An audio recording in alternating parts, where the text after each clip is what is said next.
370 हटने के बाद कश्मीरियत में जमहूरियत को पूरी तरह से बहाल करने की तैयारी चल रही है।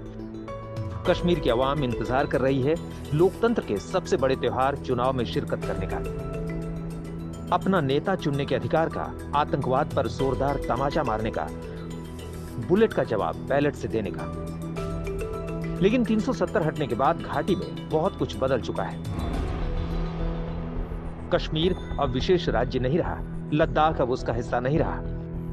अब जम्मू कश्मीर केंद्र शासित राज्य है। ऐसे में अब परिसीमन आयोग ने जम्मू कश्मीर के सभी उपायुक्तों के साथ परिसीमन पर बैठक की।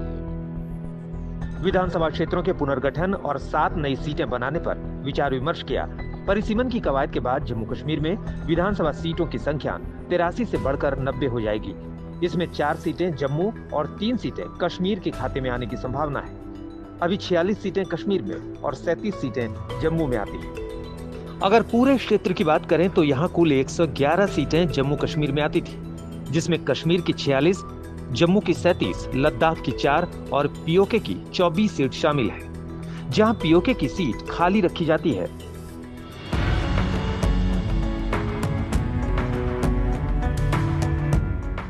परिसीमन का मतलब होता है सीमा का निर्धारण करना, यानी किसी भी राज्य की लोकसभा और विधानसभा क्षेत्रों की सीमाओं को तय करने की व्यवस्था को परिसीमन कहा जाता है। आमतौर पर यह प्रक्रिया वोटिंग के लिए होती है।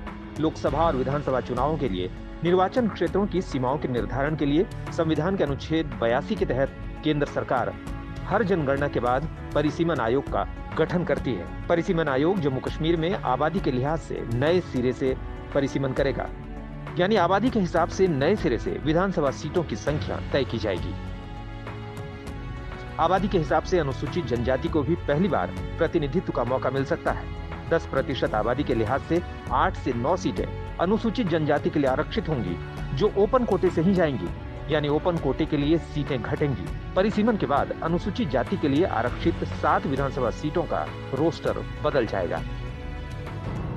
जहां तक लोकसभा सीटों का सवाल है, जम्मू कश्मीर के लिए परिसीमन अन्य राज्यों के साथ हुआ, लेकिन विधानसभा सीटों का सीमांकन उस अलग संविधान के अनुसार किया गया जो जम्मू कश्मीर को अपनी विशेष स्थिति के आधार पर मिला था।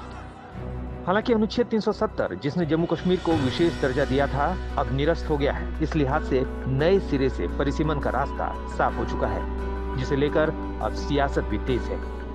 आज तक ब्यूरो।